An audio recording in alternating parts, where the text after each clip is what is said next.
Right now, you are breathing air on a planet that might not be the only world harboring life in our solar system. In 1976, NASA landed 2 spacecraft on the surface of Mars, and one of those machines detected something extraordinary, something alive. The Viking lander performed an experiment designed to find living organisms in Martian soil, and the results came back positive. The instrument detected metabolic activity. It detected the chemical signature of life. For a brief, stunning moment, scientists believed they had discovered extraterrestrial biology. Then NASA buried the finding. They reinterpreted the data. They declared Mars lifeless. And for nearly 5 decades, the original scientist who designed the experiment has been fighting to tell the world what really happened. His name is Gilbert Levin. He went to his grave in 2021, insisting that NASA found life on Mars in 1976 and has been covering it up ever since. And most people have never heard this story. This isn't a fringe conspiracy theory promoted by anonymous voices on the internet.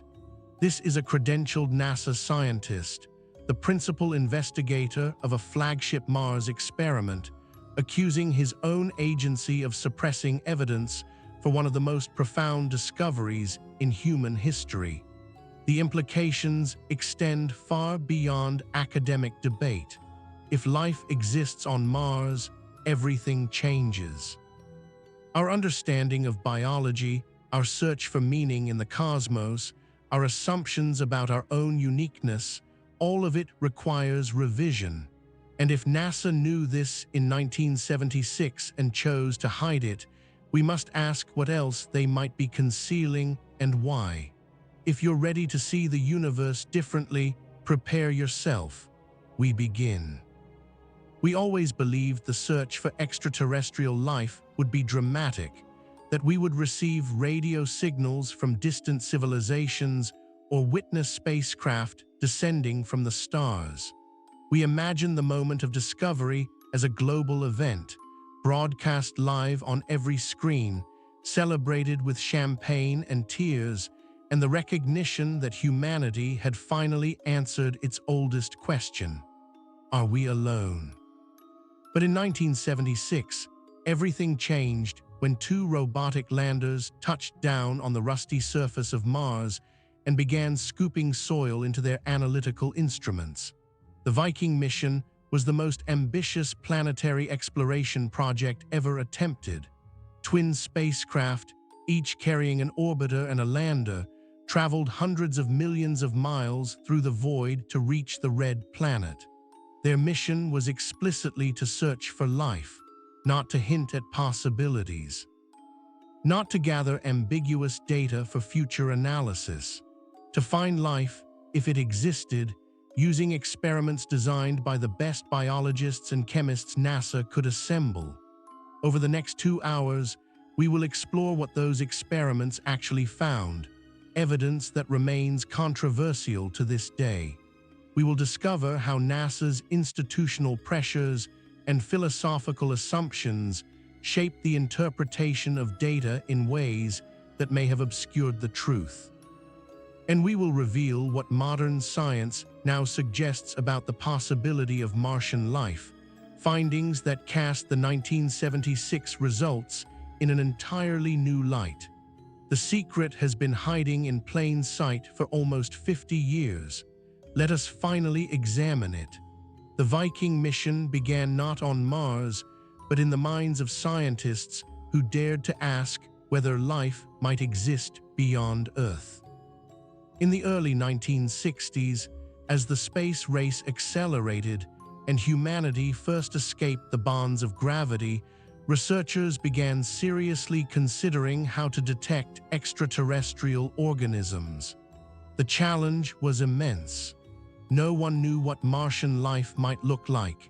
It might resemble terrestrial bacteria, or it might be utterly alien, based on chemistry we had never encountered.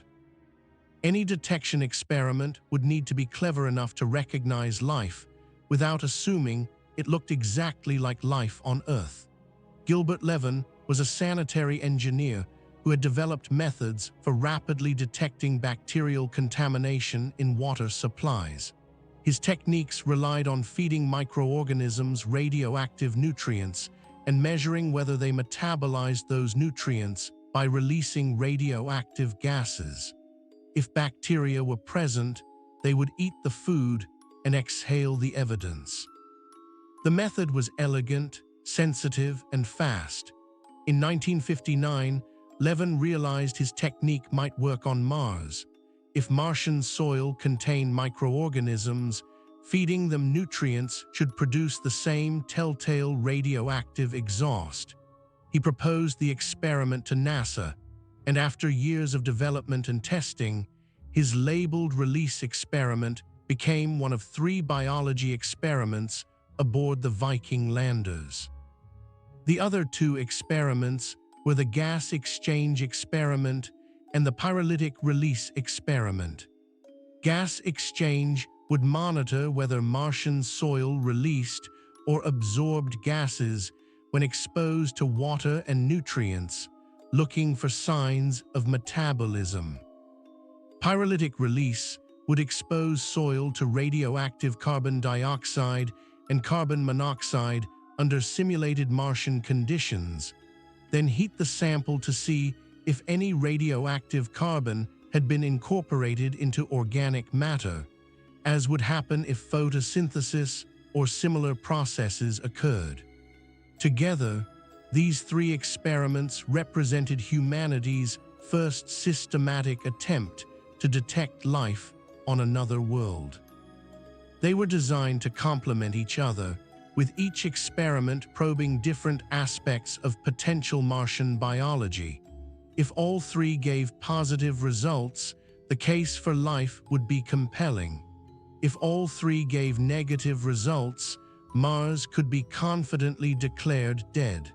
If the results were mixed, interpretation would be more difficult, but here's where the mystery deepens into the actual data. On July 20, 1976, exactly 7 years after Apollo 11 landed on the Moon, the Viking 1 lander touched down on the Kryze Planitia, a vast plain in Mars's northern hemisphere. The landing was perfect. The spacecraft survived its harrowing descent through the thin Martian atmosphere and came to rest on a rocky, rust-colored landscape. Within days, its robotic arm began scooping soil into the biology instruments. The labeled release experiment worked as designed. Martian soil was placed in a small chamber and moistened with a nutrient solution containing radioactive carbon-14. If microorganisms in the soil metabolized these nutrients, they would release radioactive carbon dioxide gas, which the instrument would detect.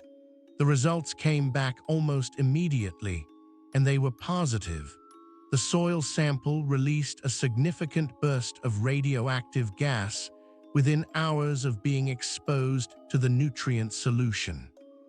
The signal was strong, much stronger than the background noise, and it showed the characteristic curve expected from biological metabolism.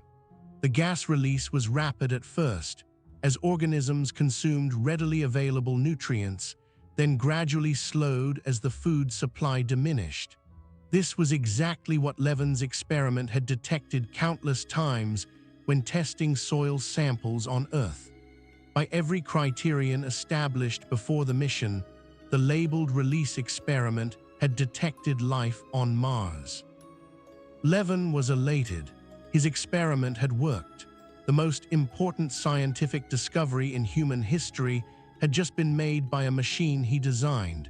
He began drafting the announcement that would change everything. Then the other experiments reported their results. What they found next would prove even more disturbing for the simple narrative of discovery. The gas exchange experiment detected an unexpected release of oxygen when Martian soil was exposed to water vapor. This was puzzling. The amount of oxygen released was far greater than could be explained by biological processes, suggesting that some purely chemical reaction was occurring. The soil seemed to contain highly reactive oxidizing compounds that broke down water and released oxygen without any involvement of living organisms. The pyrolytic release experiment gave ambiguous results.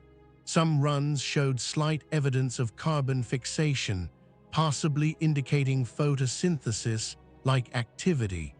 Other runs showed nothing. The signal, when present, was weak and inconsistent. It was not the clear positive that would confirm life, nor the definitive negative that would rule it out.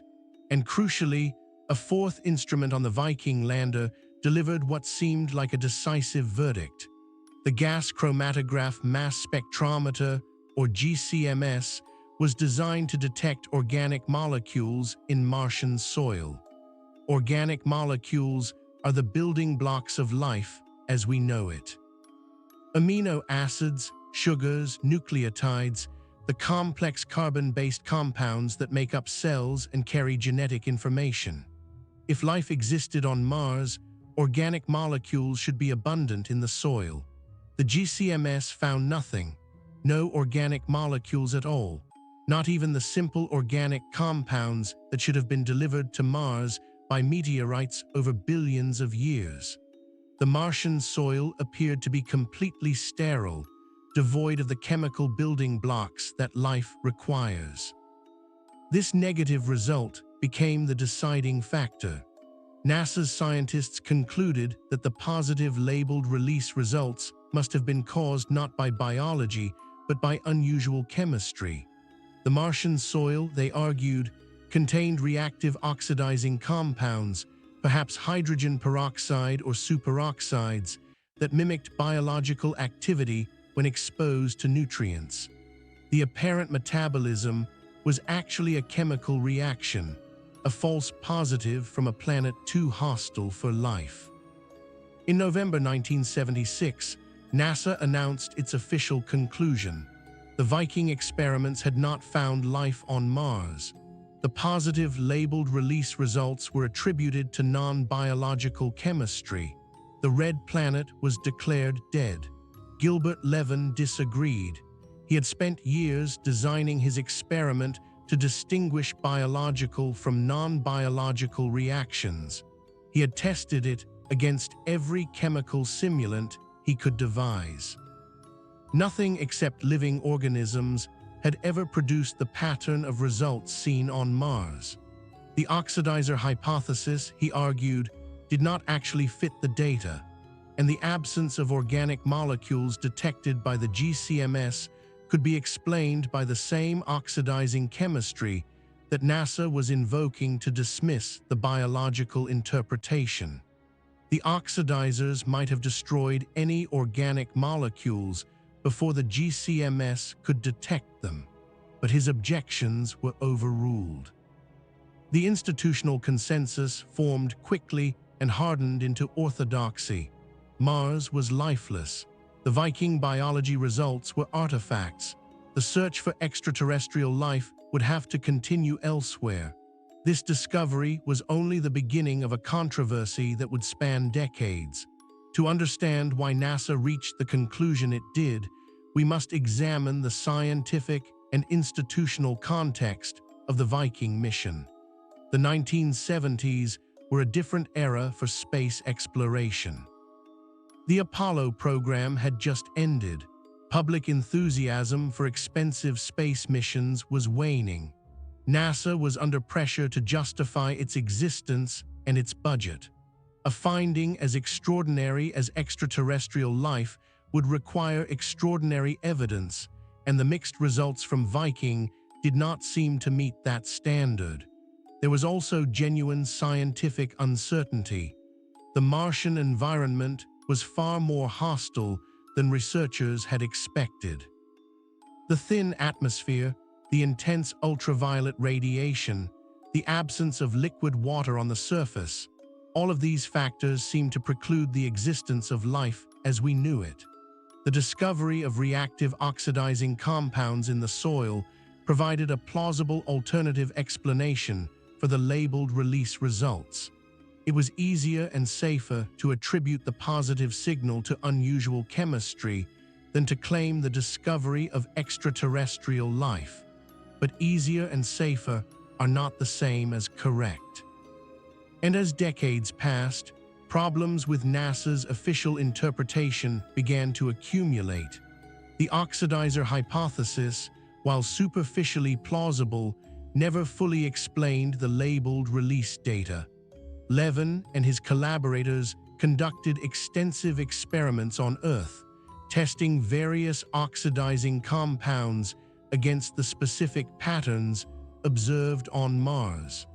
None of them replicated the results precisely. The Martian signal had characteristics that were distinctly biological, including a response curve that matched microbial metabolism and a control experiment that behaved exactly as expected if the soil contained living organisms. In the Viking experiments, a control run was performed in which soil was heated to sterilize it before being exposed to nutrients. If the positive results were biological, heating should destroy the organisms and eliminate the response. If the results were purely chemical, heating might not affect them or might even enhance the reaction. The heated control showed exactly the pattern expected for biology. The positive response was eliminated. This was precisely what would happen if the soil contained living microorganisms that were killed by heat. NASA's scientists acknowledged this result, but argued that heating might have altered the oxidizing compounds as well, not just killed organisms. The interpretation remained contested. But here's where the mystery deepens into the failures of the GCMS. The gas chromatograph mass spectrometer was supposed to be the definitive arbiter of the life question. Its failure to detect organic molecules seemed to prove that Mars was sterile. But was the instrument actually capable of detecting what was there? In 2008, the Phoenix lander discovered perchlorate salts in Martian soil. Perchlorates are highly reactive oxidizing compounds that, when heated, destroy organic molecules. This was a critical discovery because the GCMS on Viking worked by heating soil samples and analyzing the gases released. If the soil contained perchlorates, the very act of heating would have incinerated any organic molecules before they could be detected. The GCMS didn't fail to find organics because organics were absent. It failed because its own heating process destroyed the evidence. This revelation, coming more than 3 decades after Viking, fundamentally undermined NASA's original interpretation. The negative GCMS result, which had been treated as definitive proof against life, was actually meaningless. The instrument had been inadvertently designed to eliminate the very evidence it was seeking. When researchers revisited the Viking GCMS data in light of the perchlorate discovery, they found something remarkable. The instrument had detected chloromethane and dichloromethane, chlorinated organic compounds, that were dismissed at the time as terrestrial contamination from cleaning solvents. But perchlorates reacting with organic molecules at high temperatures produce exactly these chlorinated compounds. The GCMS had not detected contamination. It had detected the products of Martian organics being destroyed by Martian perchlorates. The instrument had found evidence of organic molecules on Mars in 1976. NASA had dismissed the evidence as contamination. The discovery was hiding in plain sight for over 30 years. What they found next would prove even more disturbing for the official narrative. Gilbert Levin never stopped fighting. Throughout the 1980s, 1990s, and 2000s, he published paper after paper arguing that the labeled release experiment had genuinely detected life. He conducted laboratory experiments demonstrating that no known chemical process could replicate the Viking results. He collaborated with other scientists who shared his interpretation. He wrote letters to NASA administrators. He gave interviews to journalists. He presented at conferences. The scientific establishment largely ignored him. His papers were published in specialized journals but rarely cited by mainstream researchers. His presentations were politely received but did not change the consensus. The Viking life detection controversy became a historical footnote, occasionally mentioned in articles about Mars exploration, but never seriously revisited by NASA's leadership. In 2019, at the age of 94, Levin published an opinion article in Scientific American titled, "I'm Convinced We Found Evidence of Life on Mars in the 1970s." He summarized his decades of research and pleaded with NASA to send a new life detection mission to Mars. Such a mission could repeat the labeled release experiment with modern instrumentation, he argued, and finally settle the question. NASA did not respond. The agency's Mars exploration program continued to focus on geology, climate history, and the search for habitable environments rather than direct life detection. When the Perseverance rover landed on Mars in 2021, it carried instruments to collect samples for eventual return to Earth, but no experiments designed to detect living organisms. Gilbert Levin died in July 2021, still convinced that he had discovered life on Mars 45 years earlier, still frustrated that his discovery had been buried by institutional inertia and philosophical bias. Was he right? The question cannot be definitively answered with the data we have, but the case for Levin's interpretation has grown stronger over the years, while the case against it has weakened. The perchlorate discovery rehabilitated the possibility of organic molecules on Mars. Subsequent discoveries of methane in the Martian atmosphere, detected by orbiters and surface rovers, suggested ongoing geological or biological activity.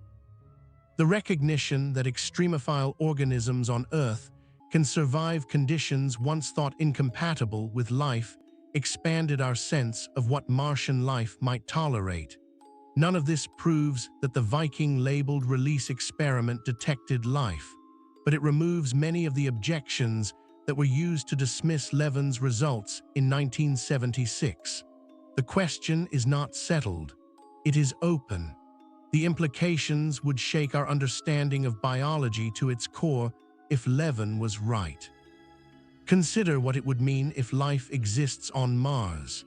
Not just evidence of past life, microfossils, or organic remnants from billions of years ago, but active, living organisms in the soil today. This would be the most significant scientific discovery in human history, surpassing the Copernican revolution, Darwin's theory of evolution, and Einstein's relativity combined. Life on Mars would tell us that the origin of life is not a unique miracle that happened only on Earth, but a natural process that occurs wherever conditions permit. If life arose independently on two neighboring planets in the same solar system, it must arise throughout the universe. The cosmos would be teeming with biology, filling every niche, adapting to every environment, transforming matter into complexity wherever energy flows. This has profound implications for our understanding of our own origins. If life is common, then we are not special. We are not the chosen beneficiaries of a cosmic accident. We are one expression of a universal tendency, one branch of a tree that extends across the galaxy. The question is no longer whether we are alone, but how many forms of life exist, how diverse they are, and whether any of them have developed intelligence. But life on Mars also raises troubling questions about our own safety. If Martian organisms exist, they have evolved independently from terrestrial life for billions of years. Their biochemistry might be completely different from ours. They might use different genetic molecules, different metabolic pathways, different structural components. Or they might be surprisingly similar if life everywhere follows the same chemical constraints. Either way, contact between Martian and terrestrial biology could be dangerous. We might contaminate Mars with Earth organisms, destroying a unique biosphere before we have a chance to study it. Or Martian organisms might contaminate Earth, with consequences we cannot predict.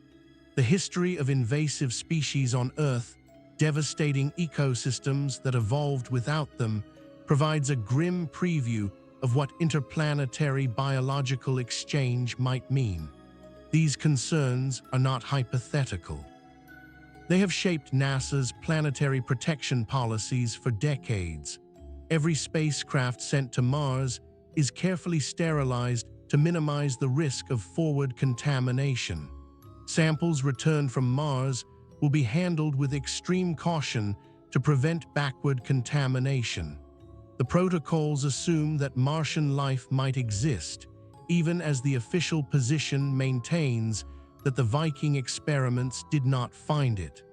This contradiction lies at the heart of the Viking controversy.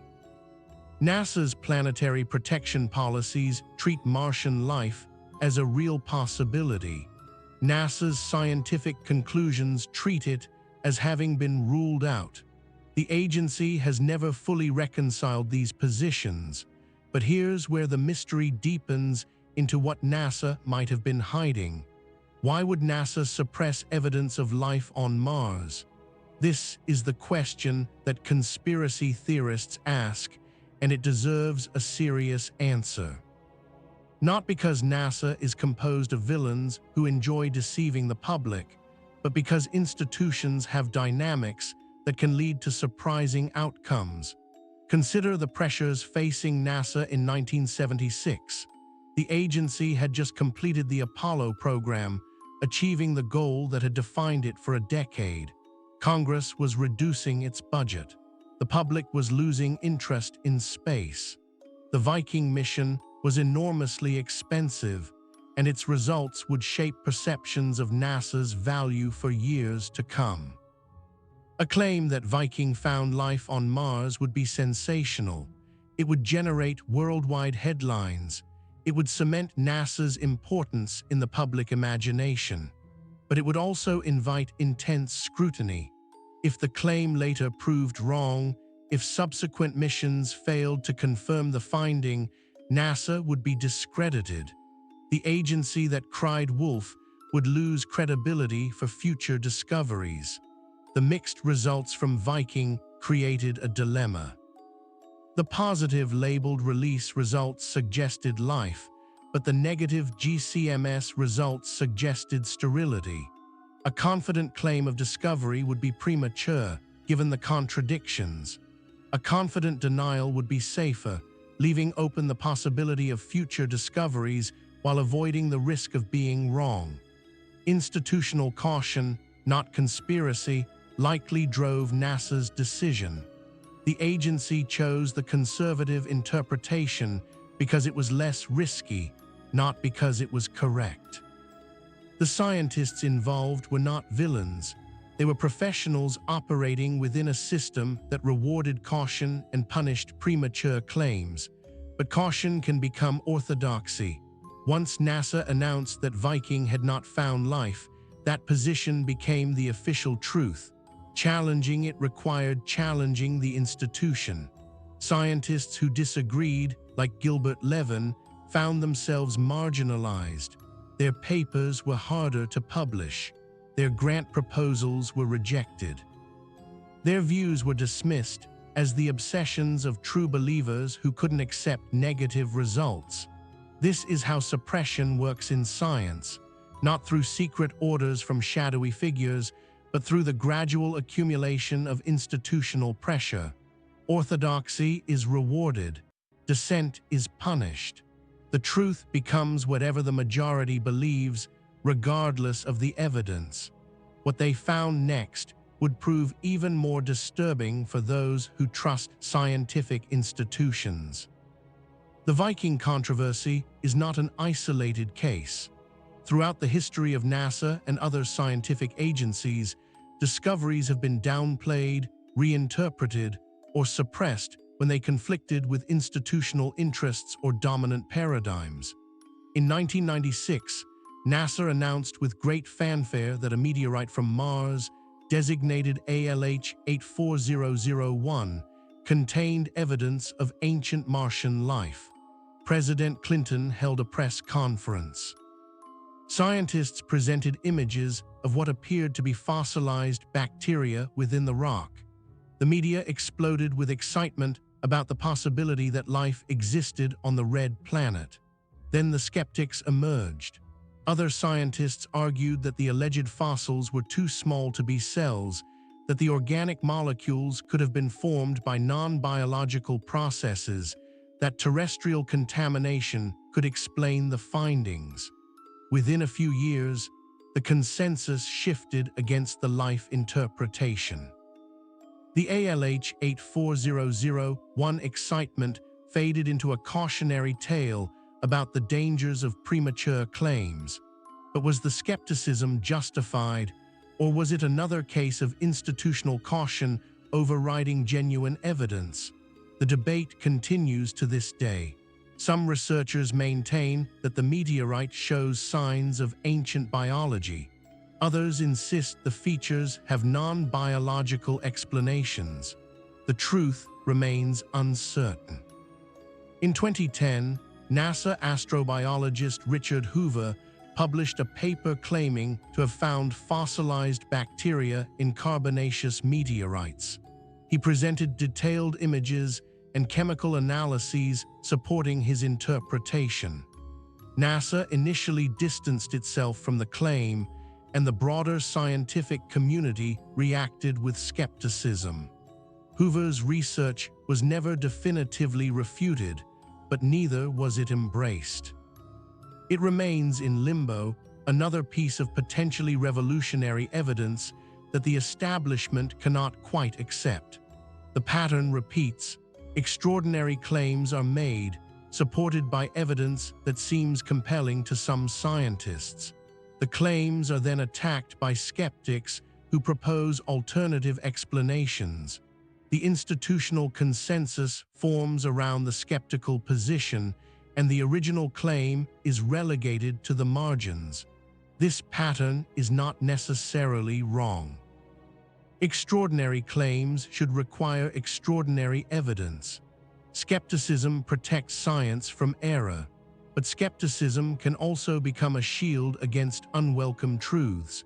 When the bar for evidence is set high enough, almost any finding can be dismissed. And when institutional pressures favor the null hypothesis, genuine discoveries can be lost. The Viking-labeled release experiment may have detected life on Mars in 1976. The evidence is not definitive, but it is substantial. NASA's rejection of that evidence was influenced by institutional factors, not just scientific ones. The truth of what happened on Mars almost 50 years ago remains unknown, waiting for future missions to resolve. This discovery was only the beginning of what Mars might be hiding. The story of Viking is not merely historical. It shapes the present and future of Mars exploration in ways most people do not realize. When NASA designs missions to Mars, the choice of instruments reflects assumptions about what might be found. If the agency believes Mars is lifeless, it does not prioritize life detection instruments. Instead, it focuses on geology, climate, and the search for environments that might have been habitable in the past. The assumption of sterility becomes self-fulfilling. We do not search for life, so we do not find life, so we continue to assume there is no life. Gilbert Levin spent his final years pleading for NASA to send another life detection mission. The technology has advanced enormously since 1976. Modern instruments could repeat the labeled release experiment with greater sensitivity and additional controls. Microscopes could look directly for cells in soil samples. Genetic sequencers could search for nucleic acids. Metabolic tests could probe for a wider range of biological processes. NASA has not sent such instruments. The Perseverance rover, currently exploring Mars, carries sophisticated cameras and spectrometers, but no dedicated life detection experiments. Its primary mission is to collect samples for eventual return to Earth, where they can be analyzed in laboratories. But the sample return mission has been delayed repeatedly and may not occur for decades. Meanwhile, the possibility of confirming or refuting the Viking results remains deferred. Why? Part of the answer is cost. Life detection instruments are complex and expensive. Including them on a mission means excluding other instruments that might address different scientific questions. Budget constraints force difficult choices, but part of the answer may also be philosophical. NASA's astrobiology program operates on an implicit assumption that we will find evidence of past life before we find current life. Ancient Mars was warmer and wetter than present Mars. If life ever existed, it more likely thrived billions of years ago when conditions were more favorable. Searching for fossils or chemical biosignatures from the past seems more promising than searching for living organisms in today's harsh environment. This assumption may be wrong. Extremophile organisms on Earth survive in conditions once thought incompatible with life. Boiling hot springs, frozen Antarctic valleys, acidic mine drainage, the dry valleys of the Atacama Desert. If similar organisms exist on Mars, they might persist in sheltered niches, perhaps underground, perhaps in the ice caps, perhaps in the soil itself, drawing energy from chemical reactions and protected from radiation by the regolith. The Viking experiments might have found exactly such organisms. Levin's labeled release experiment detected metabolic activity in the top layer of soil. If that activity was biological, the organisms responsible are still there, waiting to be discovered by instruments designed to find them. But NASA has not sent those instruments. The assumption of sterility prevails. The question remains open, and the years continue to pass. But here's where the mystery deepens into what the modern evidence suggests.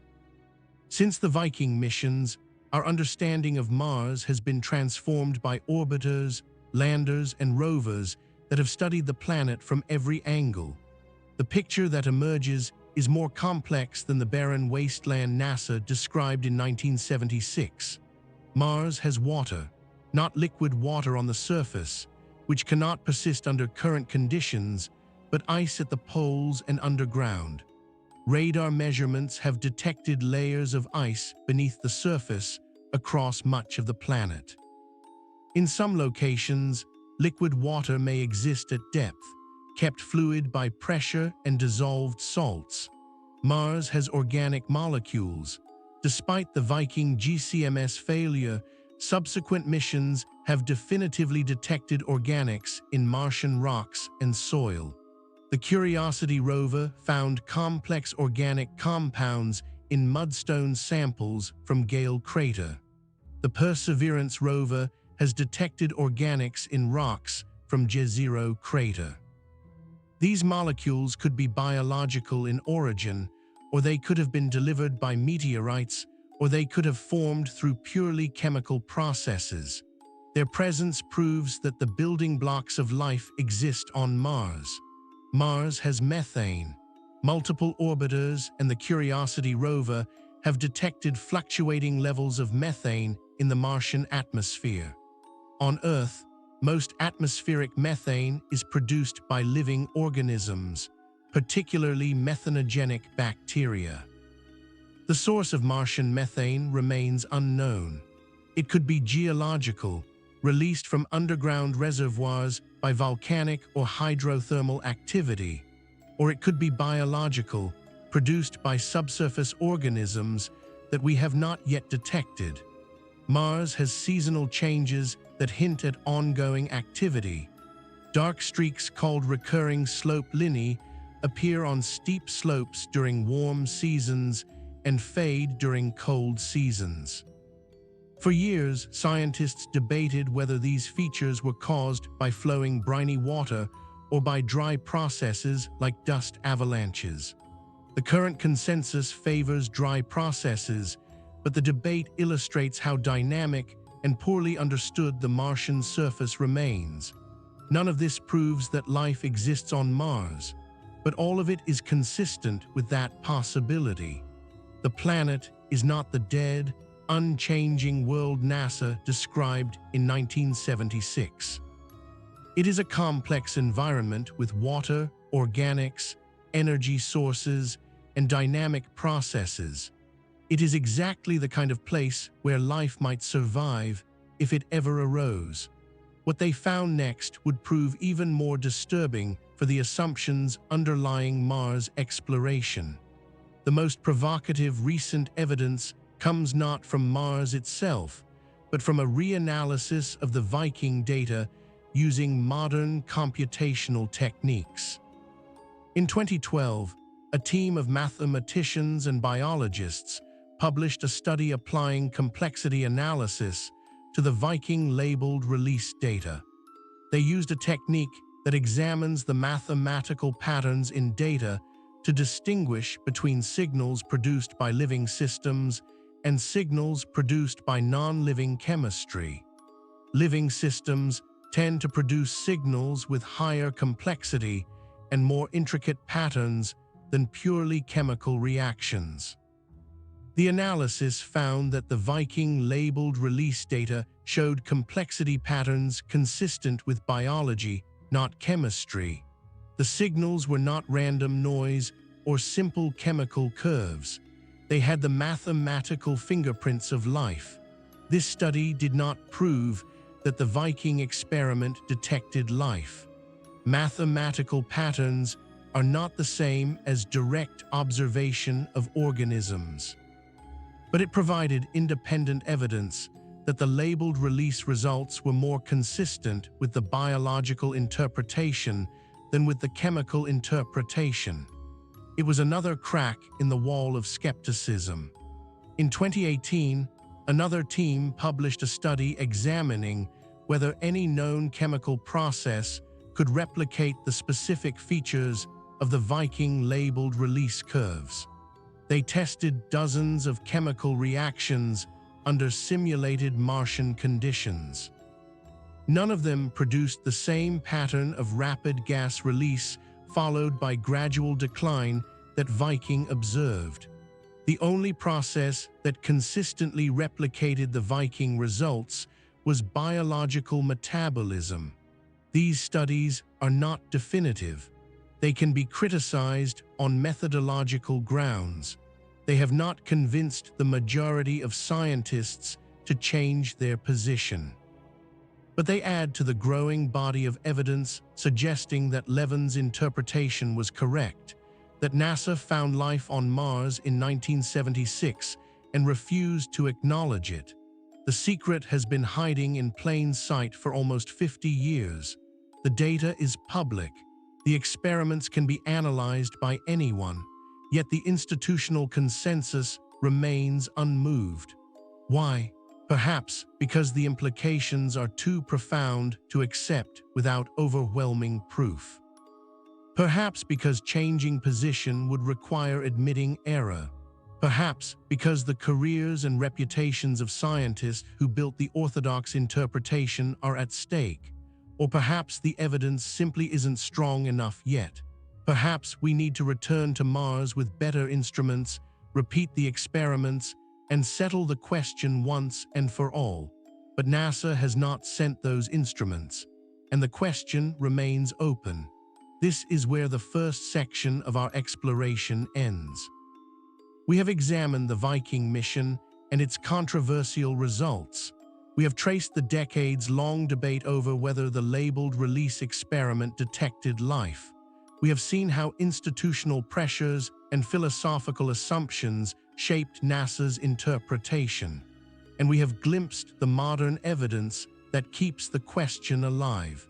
In the next section, we will go deeper. We will examine other discoveries NASA has made and how they have been handled.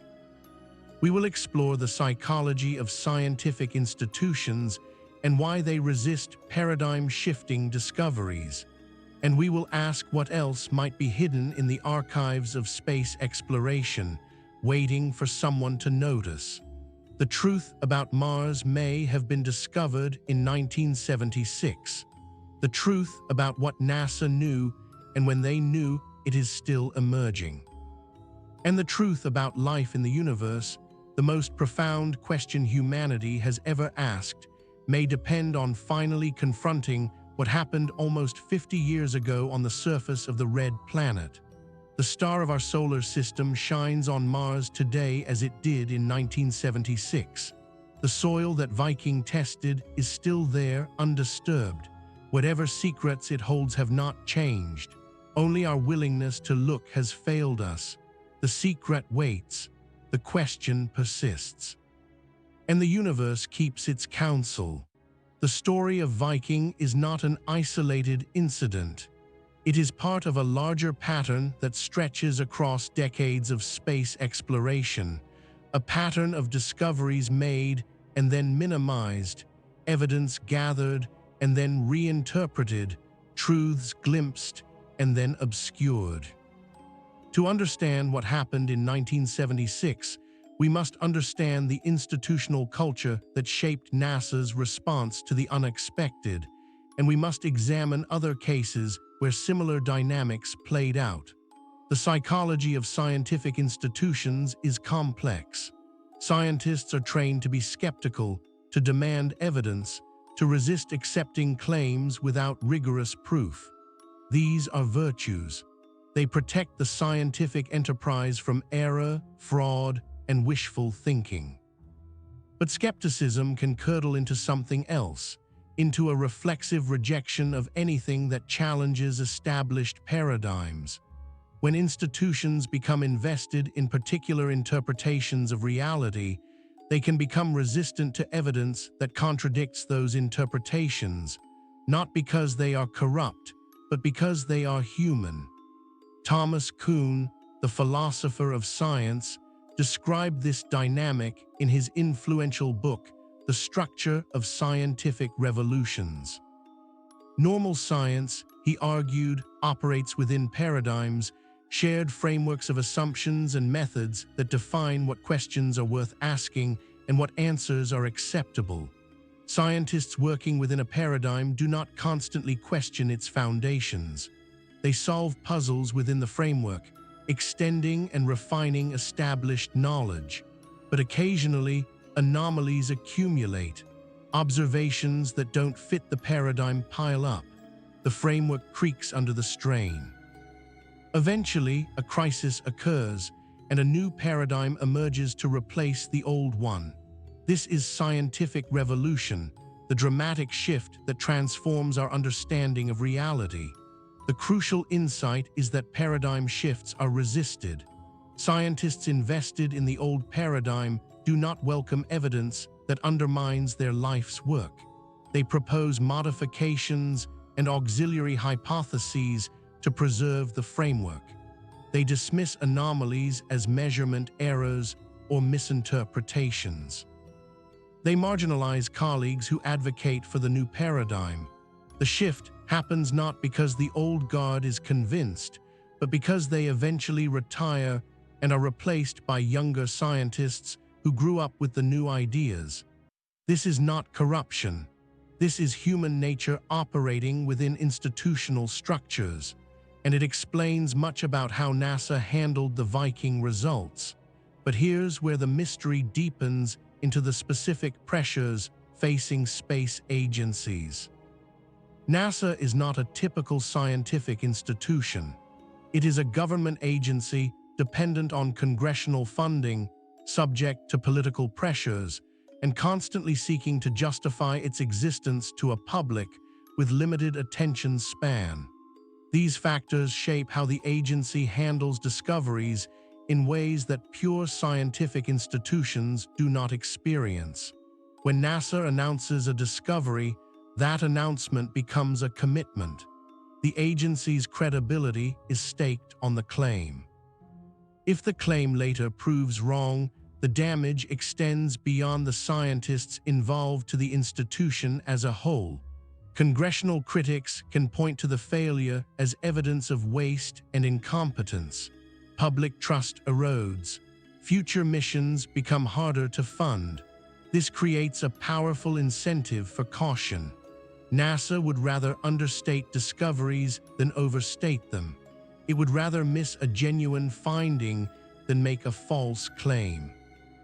The cost of being wrong is asymmetric, falling more heavily on false positives than false negatives.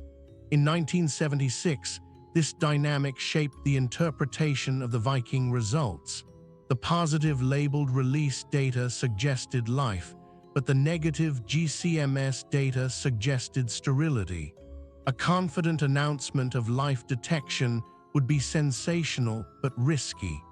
If subsequent missions failed to confirm the finding, NASA would be humiliated. The agency chose the safer path, interpreting the results as chemical rather than biological, leaving the door open for future discoveries while avoiding immediate risk. This choice was not irrational, it was not corrupt, but it may have been wrong, and once made, it became entrenched. Admitting error would require acknowledging that the agency's flagship Mars mission had produced a result it failed to recognize for decades.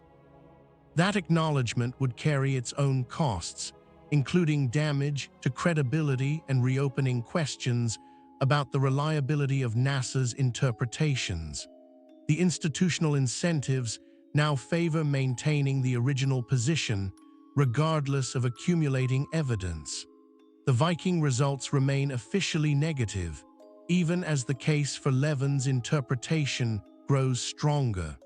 What they found next would prove even more disturbing about how NASA handles anomalous discoveries. The Viking controversy is not the only case where NASA's interpretation of Mars data has been questioned. Another fascinating example involves the face on Mars, a formation in the Cydonia region that, in certain Viking orbiter images, appeared to resemble a humanoid face staring up from the surface. When the image was released in 1976, NASA scientists dismissed it as a trick of light and shadow. They noted that the resolution was limited, that the human brain is prone to seeing faces in random patterns, and that there was no reason to suppose Mars harbored artificial structures. These objections were reasonable. Pareidolia, the tendency to perceive meaningful patterns in random stimuli, is a well-documented psychological phenomenon. The face on Mars was almost certainly a natural geological formation, but the dismissal was also revealing. NASA was so concerned about being associated with fringe ideas that it went out of its way to debunk the face interpretation, even though no serious scientist was claiming it was artificial. The agency's public communications emphasized that the formation was uninteresting, a mere curiosity with no scientific significance. When the Mars Global Surveyor returned to Cydonia in 1998 and photographed the region at much higher resolution, the face-like appearance vanished. The formation was revealed as a mesa with erosional features, utterly natural and not at all resembling a face when viewed from different angles or at higher resolution. This outcome validated NASA's skepticism, but the intensity of the agency's debunking efforts revealed something about its institutional psychology. NASA is acutely sensitive to anything that might associate it with unscientific claims. This sensitivity extends to genuine anomalies that deserve investigation, not just obvious nonsense like artificial faces. When the Mars Orbiter camera detected what appeared to be recent gullies on crater walls, suggesting possible liquid water flow in the geologically recent past, NASA announced the discovery carefully and conservatively. The agency emphasized that the features might have formed through dry processes or ancient water, even though many scientists believed recent liquid water was the most plausible explanation. When the Phoenix lander discovered perchlorate salts in Martian soil, the announcement was muted. Perchlorates are potentially significant for biology, serving as an energy source for certain microorganisms on Earth. They also have implications for human exploration, being toxic to humans and reactive with organic molecules. But NASA's announcement emphasized the chemical properties of the discovery, not its biological implications. When the Curiosity rover detected methane in the Martian atmosphere, the discovery was announced with extensive caveats. Methane is a potential biosignature, produced on Earth primarily by living organisms. But NASA emphasized geological explanations, noting that serpentinization and other non-biological processes could also produce methane. The biological interpretation was mentioned but not highlighted. This pattern is consistent. NASA announces discoveries in ways that minimize the possibility of life. The agency seems allergic to the biological interpretation, even when it is scientifically plausible. The Viking precedent casts a long shadow, making subsequent findings appear less significant than they might otherwise seem. The implications would shake public trust if fully understood. But the most remarkable case of NASA's handling of potential evidence for life involves not Mars, but a moon of Saturn.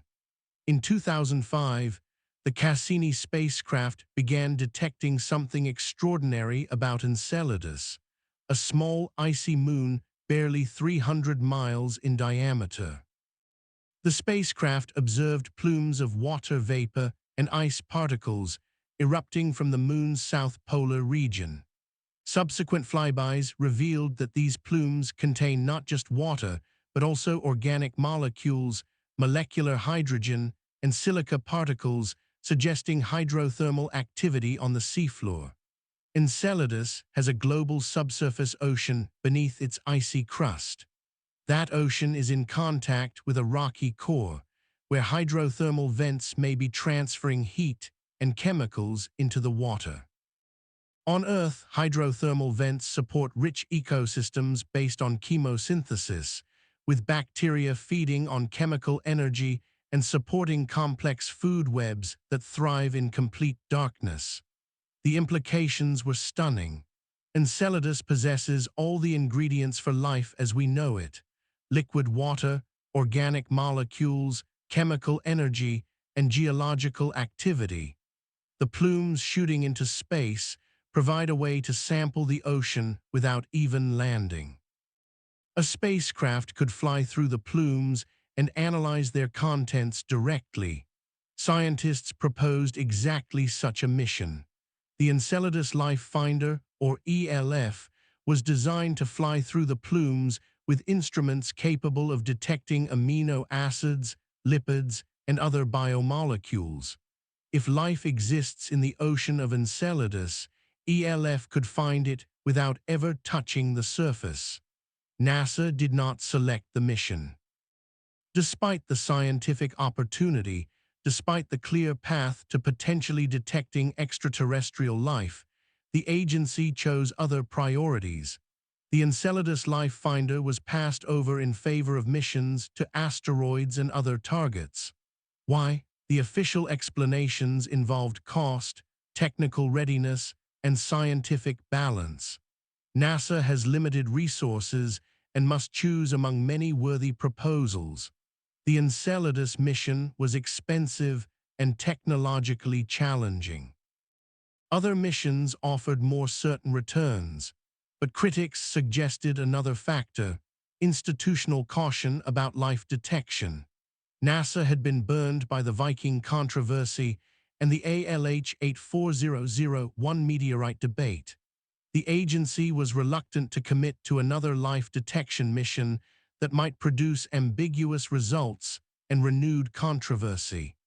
Better to focus on less provocative questions, to gather more data about habitability before searching for inhabitants. This interpretation is speculative. We cannot know the internal deliberations that shaped NASA's decisions, but the pattern is consistent with the institutional psychology we have described. The agency that should be most eager to find life seems most reluctant to look for it. But here's where the mystery deepens into what Cassini actually found. During its final years, before plunging into Saturn's atmosphere in 2017, the Cassini spacecraft made multiple passes through the Enceladus plumes. Its instruments analyzed the composition of the material erupting from beneath the ice. The results were tantalizing. In 2018, scientists announced the detection of complex organic molecules in the plumes, compounds with masses above 200 atomic units that could not be identified specifically but were consistent with biological chemistry. These were not simple molecules like methane or carbon dioxide. They were large, complex structures of the kind found in living organisms. In 2019, analysis of Cassini data revealed new organic compounds in the plumes, including nitrogen-bearing and oxygen-bearing molecules. Some of these compounds were similar to those found in protein chains on Earth. Others resembled components of cell membranes. The instruments on Cassini were not designed for life detection. They were general-purpose spectrometers intended to characterize chemistry, not identify biosignatures. Their resolution was limited, their sensitivity was inadequate for definitive claims, but within those limitations, they found exactly what you would expect if the ocean of Enceladus contained microbial life. NASA announced these findings with characteristic caution. The complex organics could have formed through abiotic processes, the agency noted. The nitrogen-bearing compounds might have non-biological origins. More data would be needed to draw conclusions about life. All of this was true. Scientific caution was appropriate, but the pattern was now unmistakable. Every time NASA encounters potential evidence for life, whether on Mars or the moons of Saturn, the agency emphasizes non-biological explanations and downplays biological possibilities. The default assumption is always no life until proven otherwise. This might seem like proper scientific skepticism. Extraordinary claims require extraordinary evidence. We should not conclude that life exists elsewhere until we have proof that cannot be explained any other way.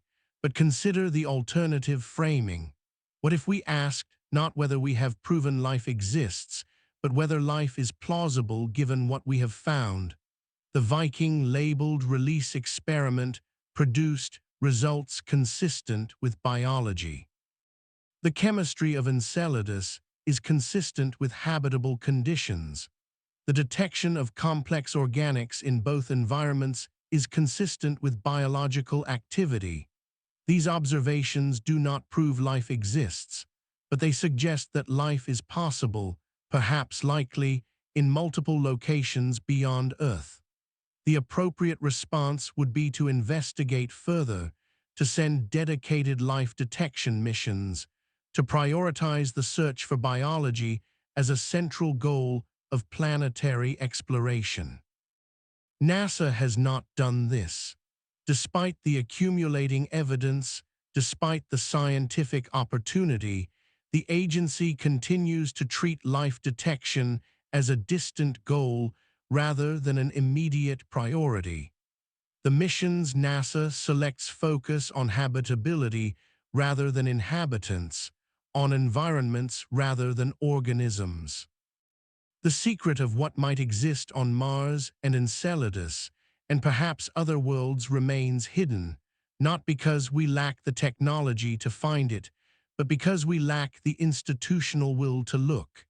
What they found next would prove even more disturbing about the implications of life beyond Earth. If life exists elsewhere in our solar system, it would have profound implications for biology, philosophy, and human self-understanding. But it would also have practical implications that NASA and other agencies have reason to consider carefully. Planetary protection protocols govern how we interact with potentially habitable environments beyond Earth. These protocols are designed to prevent forward contamination, the introduction of terrestrial organisms to other worlds, and backward contamination, the introduction of extraterrestrial organisms to Earth. Both types of contamination could have severe consequences. Forward contamination could destroy alien biospheres before we have a chance to study them. Terrestrial microorganisms might outcompete or infect native life forms, eliminating unique evolutionary lineages that could teach us about the nature of biology. Even if we later detected life on Mars or Enceladus, we might never know whether we were observing indigenous organisms or descendants of terrestrial hitchhikers.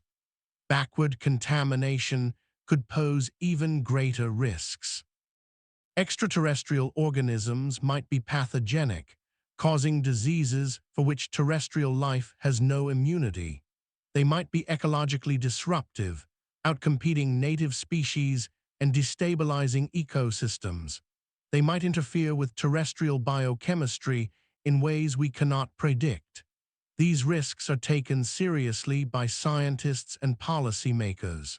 Samples returned from Mars will be handled in high-containment facilities designed to prevent any possible release. Protocols for sterilizing spacecraft bound for potentially habitable destinations are stringent and expensive. But here's the uncomfortable truth. If life exists on Mars, we may have already contaminated it. The Viking landers were sterilized before launch, but sterilization is never perfect. Some organisms can survive extreme conditions that would kill most life. Microbes might have reached Mars aboard Viking and survived in sheltered niches. Subsequent missions, despite improved sterilization protocols, might have added to the contamination. We might have already seeded Mars with terrestrial life without knowing it. This possibility creates a perverse incentive for NASA. If the agency confirmed that life exists on Mars, it would face immediate questions about whether that life was indigenous or the result of contamination. The discovery would be tainted by uncertainty about origins. Worse, NASA might be blamed for contaminating Mars, for destroying an alien biosphere through carelessness. These concerns are speculative. We do not know whether Mars has been contaminated or whether contamination could succeed in Martian conditions. But the possibility shapes institutional calculations. Confirming life on Mars is not purely a scientific question. It is also a political and public relations question with potentially negative consequences for the agency. This does not mean NASA is deliberately hiding evidence of life, but it does mean the agency has complex incentives that do not simply align with finding the truth. When evidence is ambiguous, as the Viking results were, these incentives favor the interpretation that creates fewer problems. The discovery was only the beginning of understanding the institutional dynamics that shape what we know about space. Let us now examine other domains where NASA has been accused of withholding or minimizing information. These cases do not all involve life detection, but they reveal patterns in how the agency handles sensitive discoveries. In December 2017, the New York Times revealed the existence of a secret Pentagon program called the Advanced Aerospace Threat Identification Program, which investigated reports of unidentified aerial phenomena encountered by military pilots. The program had operated from 2007 to 2012 with a budget of $22 million, funded at the urging of Senator Harry Reid. The revelations sparked renewed interest in what the government knows about unexplained aerial sightings. Over the following years, the Pentagon released videos recorded by Navy pilots showing objects performing maneuvers that seemed to defy conventional physics. Congressional hearings were held. Intelligence agencies were directed to produce reports on the phenomena. NASA's role in this story is curious. For decades, the agency had maintained that it had no interest in unidentified aerial phenomena and no information about them.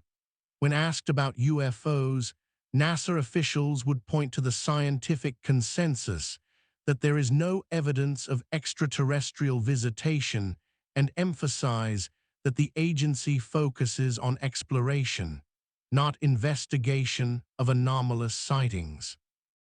But in 2022, NASA announced the formation of an independent study team to examine unidentified aerial phenomena from a scientific perspective.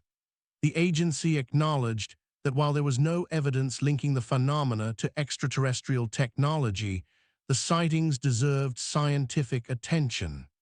The study team's report, released in 2023, called for better data collection and more rigorous investigation. This represented a significant shift. NASA had moved from dismissing the subject entirely to acknowledging that it warranted scientific study. The shift occurred not because new evidence emerged, but because public and political pressure made continued dismissal untenable. What else might NASA acknowledge if pressure increased? The question hangs in the air, unanswered but persistent. But here's where the mystery deepens into what NASA has said and not said about specific discoveries. In 2020, scientists announced the detection of phosphine in the atmosphere of Venus. Phosphine is a molecule consisting of one phosphorus atom and three hydrogen atoms. On Earth, it is produced by anaerobic bacteria and industrial processes. Its presence in an oxygen-rich atmosphere like Earth's is always associated with life. Venus has a carbon dioxide atmosphere, not an oxygen-rich one. But the chemical conditions in the Venusian atmosphere should still destroy phosphine relatively quickly. For phosphine to be present in detectable quantities, something must be continually producing it. The scientists who made the discovery proposed that the phosphine might be a biosignature, evidence of microbial life floating in the clouds of Venus.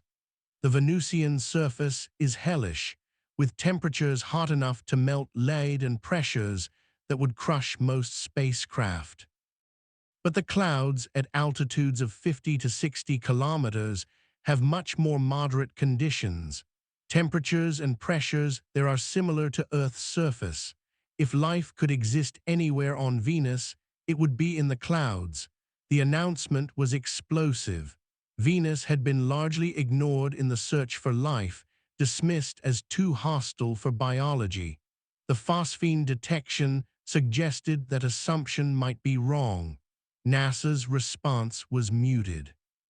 The agency acknowledged the detection, but emphasized that non-biological explanations remained possible. Volcanic activity, lightning, or unknown photochemistry might produce phosphine without involving life. More data would be needed to draw conclusions. This was scientifically appropriate. The detection was based on spectroscopic observations that some scientists quickly challenged. Subsequent analyses disputed whether phosphine had been detected at all, or whether the signal came from a different molecule. The controversy remains unresolved, but NASA's response fit the familiar pattern. When confronted with potential evidence for life, the agency emphasized skepticism and non-biological explanations. The default assumption remained no life until proven otherwise. What would it take to prove otherwise? If every detection is met with alternative explanations, if every positive result is attributed to unknown chemistry, if every biosignature is dismissed as a false positive, then proof becomes impossible. The standard of evidence becomes so high that nothing can meet it. This is not scientific skepticism. This is something closer to denialism, a refusal to accept conclusions regardless of evidence. Whether NASA has crossed this line is debatable. But the pattern of responses to potential biosignatures is consistent enough to raise the question. What they found next would prove even more disturbing about the philosophy underlying the search for life. The search for extraterrestrial life operates on an implicit philosophy that is rarely examined. This philosophy assumes that life is rare, that its detection would require extraordinary evidence, and that false positives are much worse than false negatives. These assumptions are not scientifically derived. They are philosophical commitments that shape how evidence is interpreted, and they may be wrong. Consider the assumption that life is rare. Before we began exploring the solar system, this seemed reasonable. Earth appeared unique, a pale blue dot in a cosmos of dead rocks and gas giants. But as our explorations have revealed water, organics, and energy sources on multiple worlds, the case for rarity has weakened. Life might be common, emerging wherever conditions permit, spreading through the universe like a cosmic contagion. If life is common, then false negatives are more dangerous than false positives. Dismissing genuine evidence for life because it might be a false positive would mean missing the most important discovery in human history. The appropriate response to potential biosignatures would be intense investigation, not reflexive skepticism. Consider the assumption that extraordinary claims require extraordinary evidence. This principle, associated with Carl Sagan, is often invoked to justify skepticism about life detection. But what counts as extraordinary? If life is actually common, then its detection is not extraordinary at all. It is expected, even mundane. The extraordinary claim might be that a habitable world is lifeless, not that it harbors biology.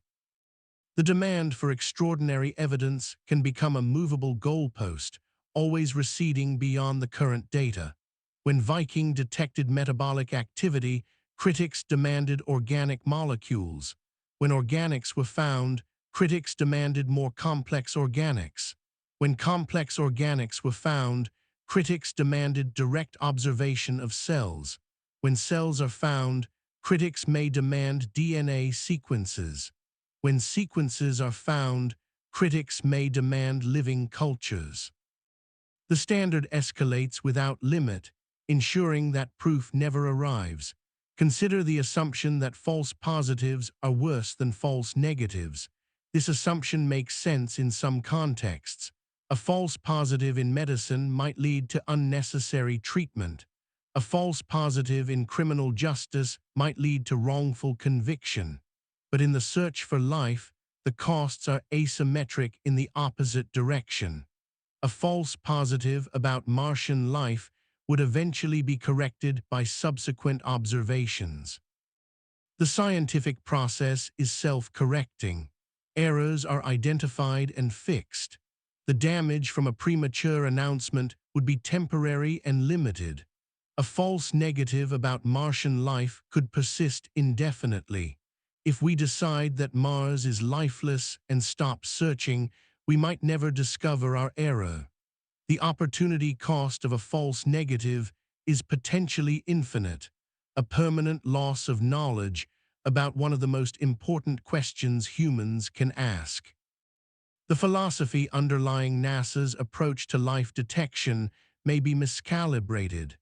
The agency may be too worried about false positives and not worried enough about false negatives. The result is a search strategy that is biased against discovery, that treats null results as defaults and positive results as problems to be explained away. The implications would shake the foundations of astrobiology if fully confronted. Let us now examine what Gilbert Levin argued in the decades following Viking and why his arguments deserve more attention than they received. Levin was not a crank. He was the principal investigator of a NASA experiment that flew on 2 spacecraft and successfully returned data from the surface of Mars. His credentials were impeccable. His methods were rigorous. His experiment was designed by experts and reviewed by NASA's scientific committees. When Levin claimed that his experiment detected life, he was making an argument based on decades of laboratory work and careful analysis. He had tested his technique on hundreds of soil samples from every environment on Earth. He knew what biological results looked like. He knew what chemical false positives looked like. And he argued consistently and compellingly that the Viking results fell in the biological category. His key arguments were as follows. First, the positive labeled release results had the kinetic signature of biology. When Martian soil was exposed to radioactive nutrients, it released radioactive gas rapidly at first and then gradually slowed. This pattern matched the metabolism of bacteria, which consume available nutrients quickly and then slow as the food runs out. Chemical reactions typically do not show this pattern. They proceed at rates determined by temperature and concentration, not by the complex feedback loops of living systems. Second, the control experiments behaved exactly as expected for biology. When soil was heated to sterilize it before testing, the positive response disappeared. This is what happens when you kill microorganisms.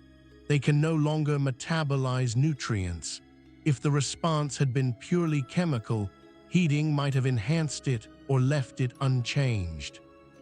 The sterilization control pointed clearly toward biology. Third, the results were reproducible.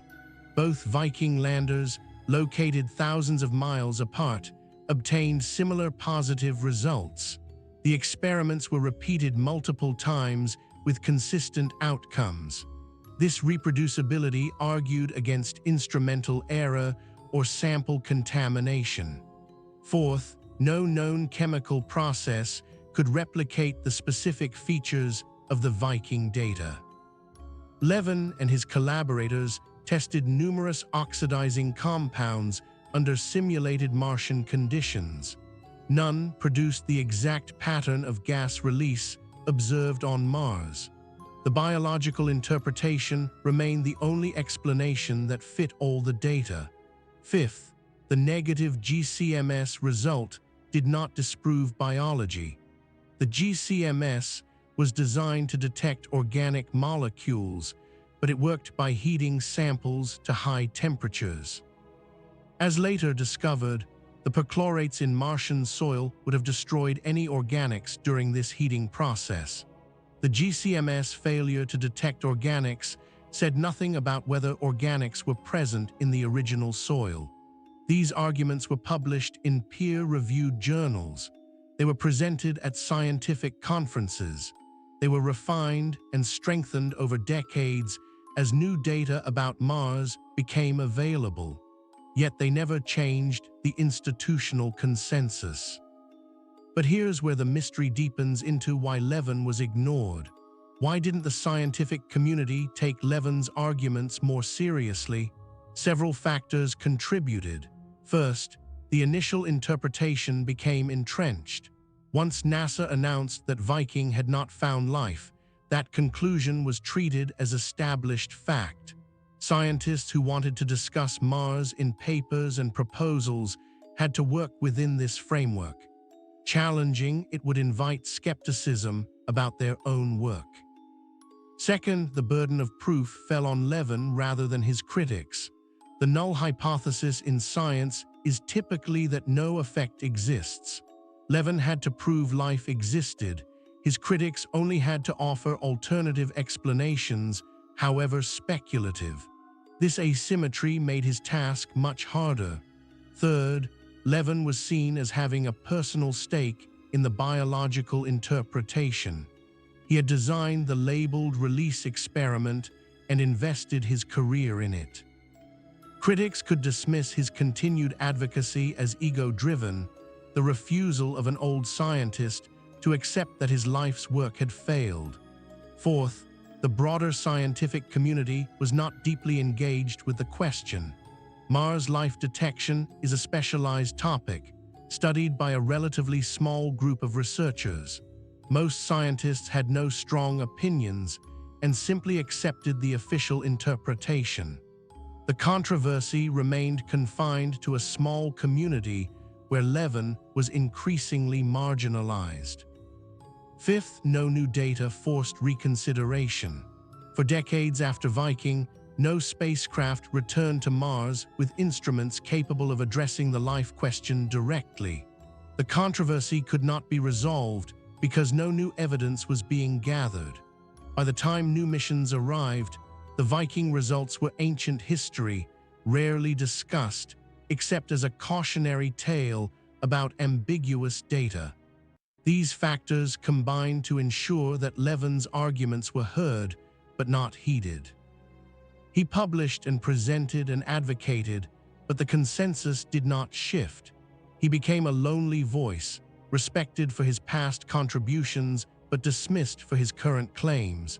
This is how scientific minorities are marginalized, not through conspiracy or suppression, but through the ordinary operation of institutional dynamics. The majority sets the terms of debate. The minority must meet an ever-escalating standard of proof, and the years pass without resolution.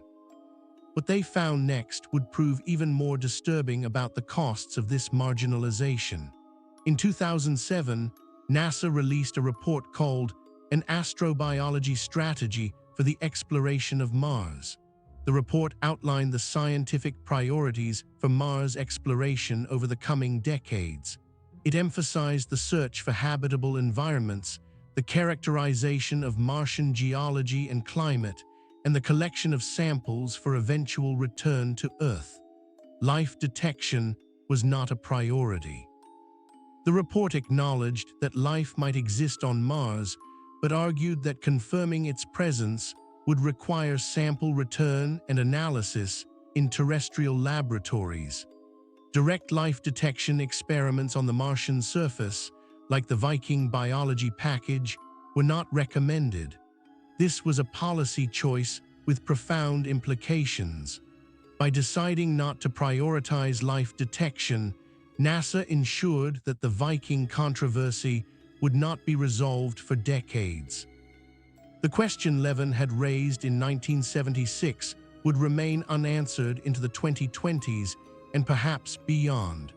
The justification was that we needed to understand Martian environments better before searching for inhabitants. We needed to map habitable zones, characterize water and organics, establish the context for life detection. Only then would we be ready to search for life itself. This logic is defensible, but not inevitable. Alternative strategies were possible. NASA could have sent life detection instruments on subsequent missions while also conducting geological and environmental investigations. The agency chose not to. Was this choice influenced by the desire to avoid another Viking-style controversy? We cannot know. The decision-makers did not cite this concern explicitly, but the effect of the decision was to defer the question indefinitely, to ensure that NASA would not have to interpret ambiguous life detection data again anytime soon. Gilbert Levin objected to this strategy. He argued that life detection should be the central goal of Mars exploration. He proposed new experiments that could resolve the Viking controversy using modern technology. He lobbied for missions that would search directly for organisms rather than merely habitable environments. His proposals were not selected. The strategy NASA chose ensured that Levin would die without seeing his questions answered.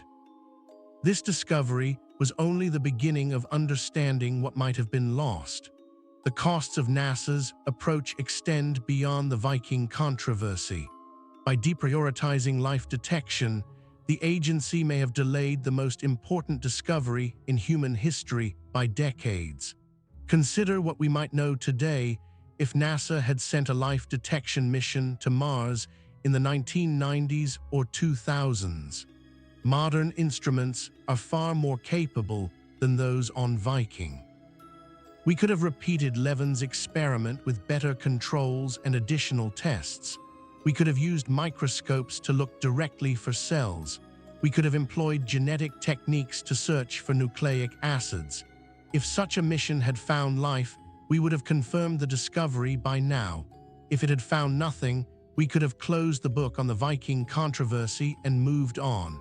Either way, we would know more than we currently know. Instead, we have spent 40 years in limbo. The question remains open. The data remains ambiguous, and the most important scientific question humanity has ever asked remains unanswered. This is the cost of institutional caution. By avoiding the risk of a false positive, NASA accepted the certainty of prolonged ignorance. By prioritizing other scientific questions, the agency deprioritized the question that matters most. Was this the right choice? Reasonable people can disagree, but the choice was made, and we live with its consequences. The second section of our exploration draws to a close. We have examined the institutional dynamics that shaped NASA's response to the Viking results and subsequent potential biosignatures. We have seen how the psychology of scientific institutions, combined with the specific pressures facing government agencies, creates biases against paradigm-shifting discoveries. We have traced the marginalization of Gilbert Levin and the deprioritization of life detection in NASA's Mars strategy. In the final section, we will ask what this means for the future.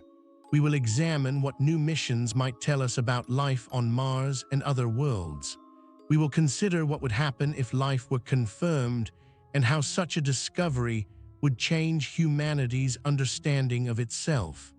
And we will confront the deepest question raised by the Viking controversy, whether we truly want to know the truth or whether we prefer the comfort of uncertainty.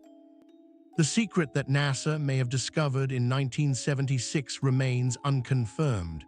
The question of whether we are alone in the universe remains unanswered, and the cosmos continues to hide its deepest mysteries, waiting for minds courageous enough to confront them.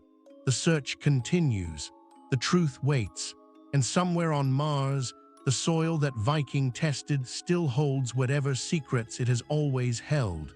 The question of life beyond Earth is not merely scientific, it is existential.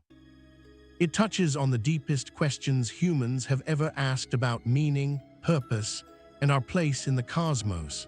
For millennia, we have looked up at the stars and wondered whether anyone looks back. We have imagined gods and angels, aliens and monsters, populating the heavens with reflections of our hopes and fears. The search for extraterrestrial life is the modern continuation of this ancient inquiry, pursued now with telescopes and spacecraft rather than mythology and speculation. What we discover or fail to discover will shape human civilization for centuries to come. If we confirm that life exists elsewhere, we will know that biology is a cosmic phenomenon, not a terrestrial accident. We will understand that the universe tends toward complexity and awareness, that matter naturally organizes itself into living systems wherever conditions permit. This knowledge would transform philosophy, religion, and science in ways we can barely imagine. If we continue to find nothing, despite decades of searching, we will face a different kind of reckoning. The silence of the cosmos will press upon us, suggesting either that life is extraordinarily rare or that it tends to destroy itself before spreading among the stars. Either conclusion carries profound implications for humanity's future. The Viking controversy sits at the intersection of these possibilities. If Gilbert Levin was right, we already know the answer. Life exists beyond Earth. The discovery was made in 1976, and we have spent nearly 50 years failing to acknowledge it. The tragedy would not be that we discovered life too soon, but that we discovered it and looked away. Let us now examine what the future might hold, and what it would take to finally resolve the question that has haunted us since two spacecraft touched down on Mars almost half a century ago. The technological capabilities available today far exceed what Viking carried. Modern instruments can detect organic molecules at parts per trillion, thousands of times more sensitive than the Viking GCMS. Microscopes can image individual bacterial cells. Genetic sequencers can identify nucleic acids and determine whether they share common ancestry with terrestrial life. Metabolic tests can probe for a far wider range of biological processes than Levin's labeled release experiment.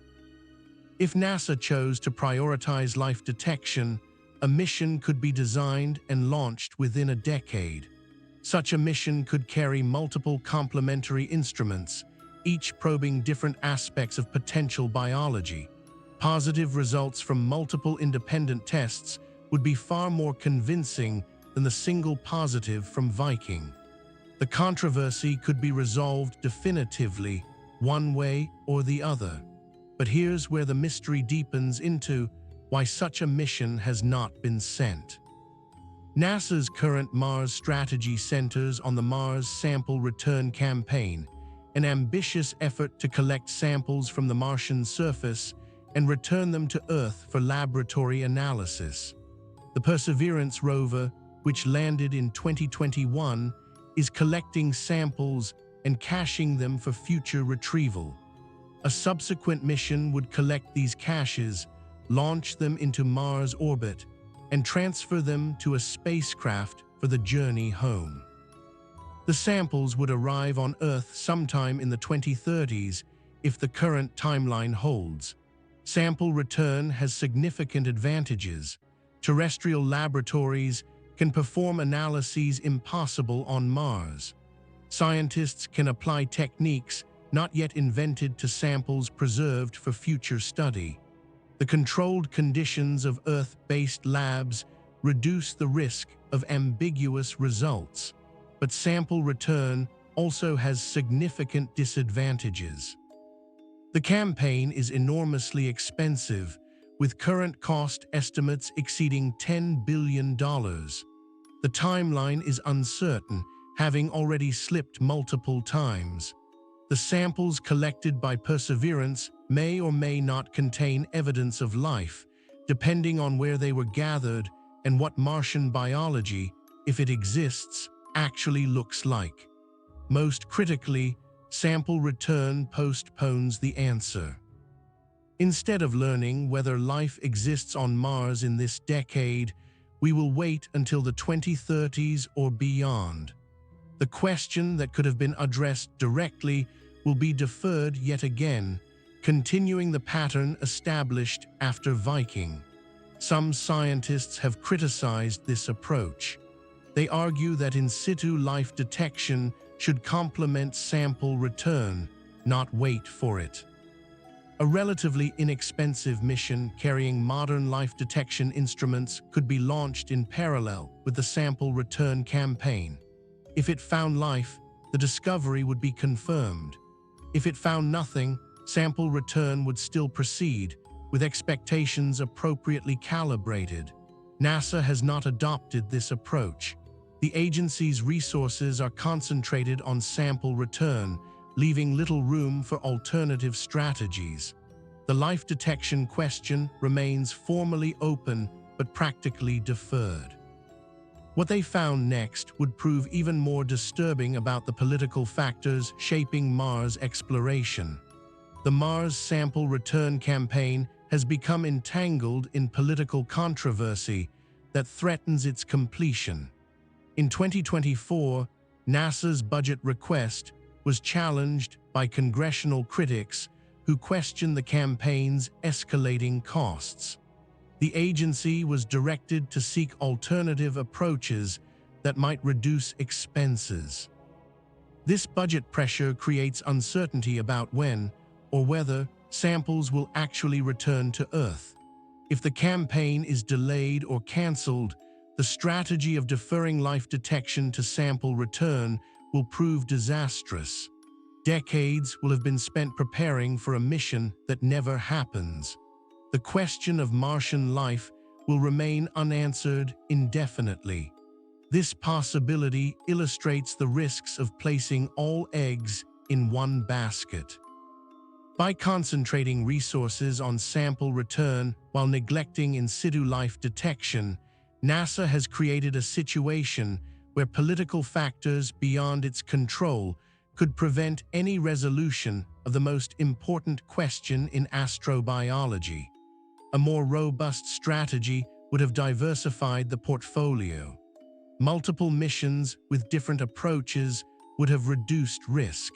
If one mission failed or was cancelled, others would continue.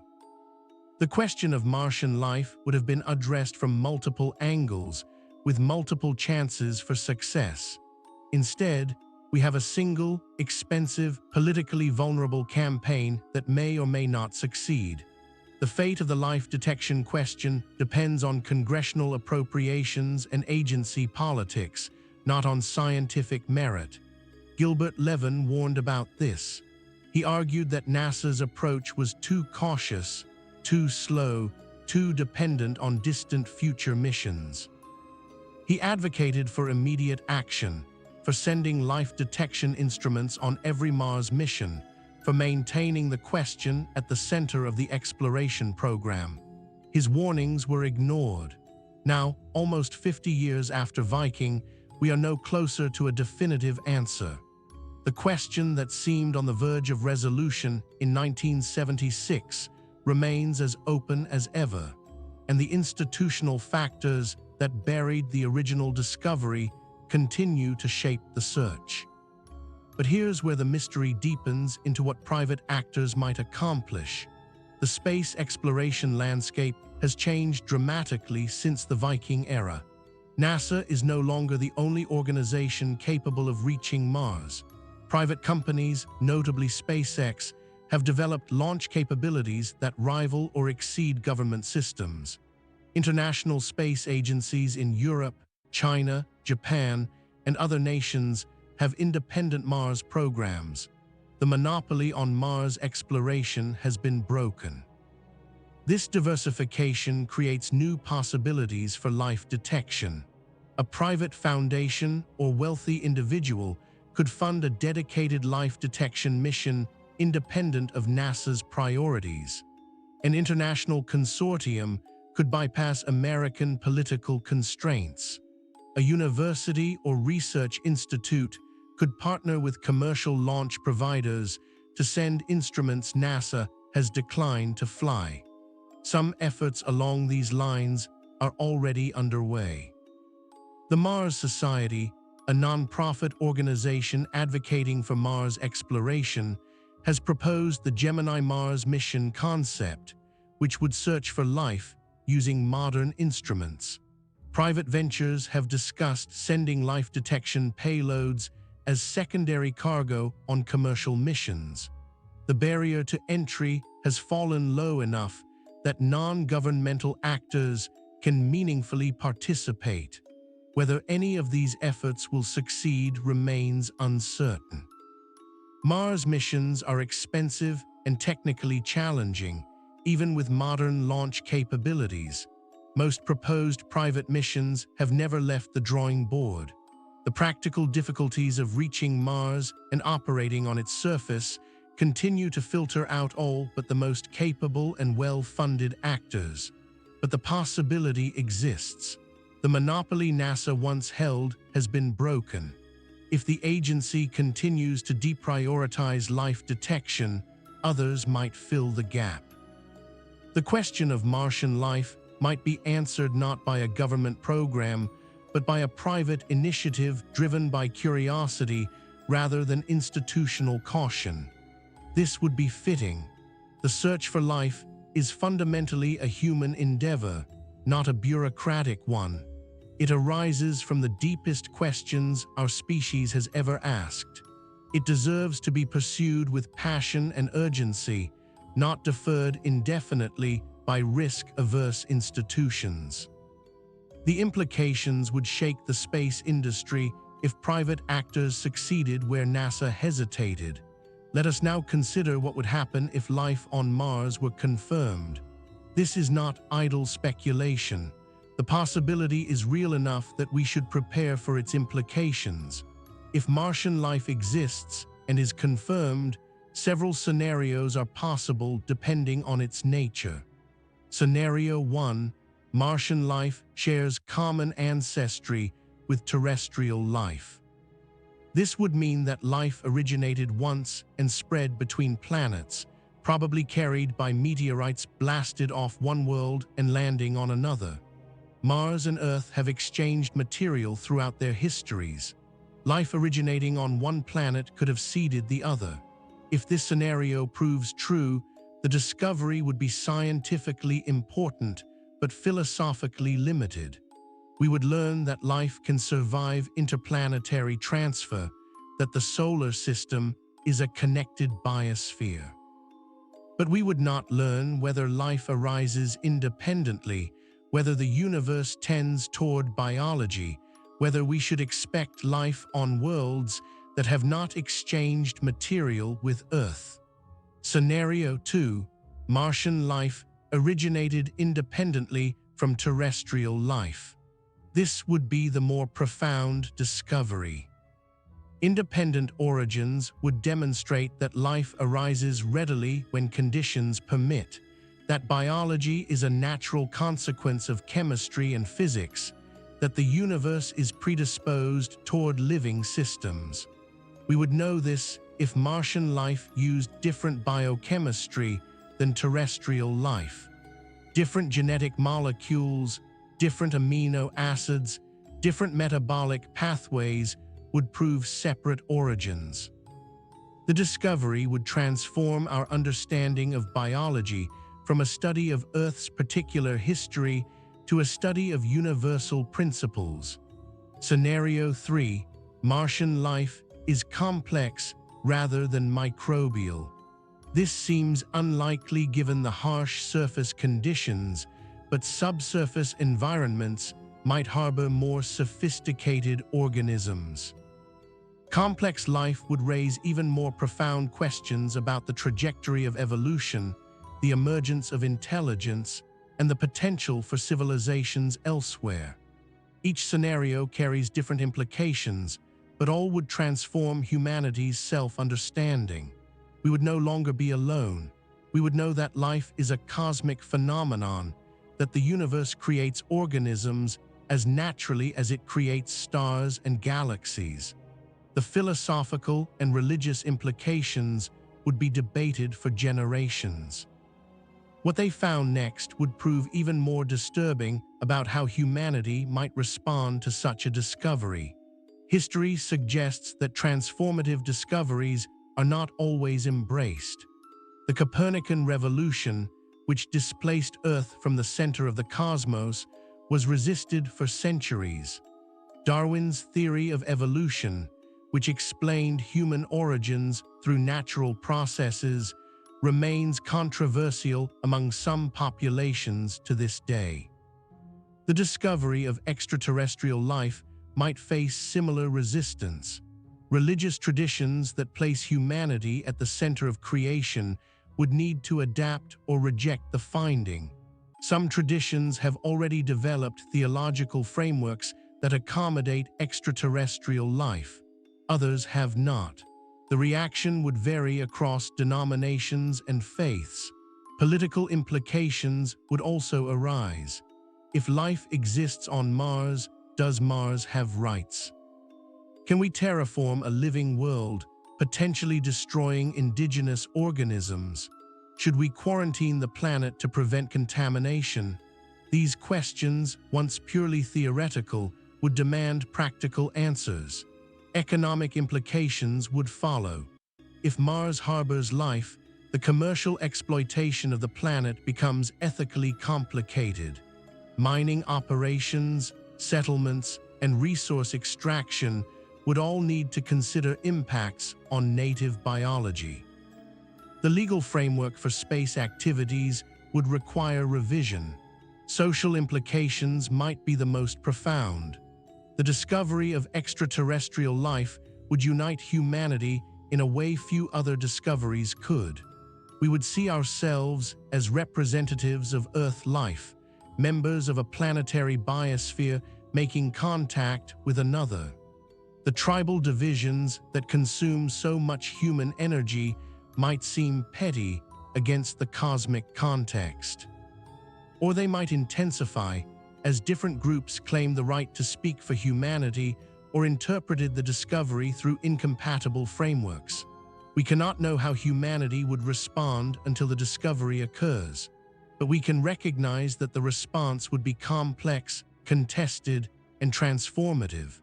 The confirmation of Martian life would not simply be a scientific announcement. It would be a civilizational turning point, comparable to the development of agriculture or the Industrial Revolution. This is what NASA may have discovered in 1976 and chosen not to announce. The implications were too vast. The uncertainties were too great. The institution was not prepared to shoulder the responsibility. Whether this caution was wise or tragic depends on whether life actually exists on Mars, a question that remains unanswered. But here's where the mystery deepens into the philosophical dimensions of the search. The search for extraterrestrial life is often framed as a scientific question, amenable to empirical investigation and definitive answers. But it is also a philosophical question, bound up with assumptions about the nature of life, the structure of reality, and the appropriate methods for inquiry. What counts as life? This seems like a simple question until you try to answer it precisely. Life on Earth shares common characteristics: metabolism, reproduction, response to stimuli, evolution by natural selection. But these characteristics describe our particular biology, not universal principles. Extraterrestrial life might work differently. It might use different chemistry, different energy sources, different organizational principles. If Martian organisms exist but are sufficiently different from terrestrial life, would we recognize them? The Viking labeled release experiment assumed that Martian life would metabolize nutrients similar to those used by Earth bacteria. This assumption might be wrong. Martian life might use entirely different metabolic pathways that the experiment could not detect. This possibility cuts both ways. It means that negative results do not definitively rule out life. The organism might simply be invisible to our tests. But it also means that positive results might be explained by abiotic chemistry we do not yet understand. The interpretation of data depends on assumptions about what we are searching for. The philosophy of science offers guidance here. Karl Popper argued that scientific hypotheses must be falsifiable, capable of being proven wrong by observation. The hypothesis that life exists on Mars is falsifiable in principle. If we searched comprehensively and found nothing, we could conclude that Mars is lifeless. But what counts as comprehensive? How many negative results are enough? The question cannot be answered purely empirically. It requires philosophical judgment. Thomas Kuhn's framework is also relevant. The interpretation of the Viking results depended on the paradigm within which scientists operated. Those who assumed that Mars was likely habitable interpreted the labeled release results as evidence of life. Those who assumed Mars was likely sterile interpreted the same results as chemical artifacts. The data did not speak for themselves. They were interpreted through theoretical frameworks that shaped what they seemed to mean.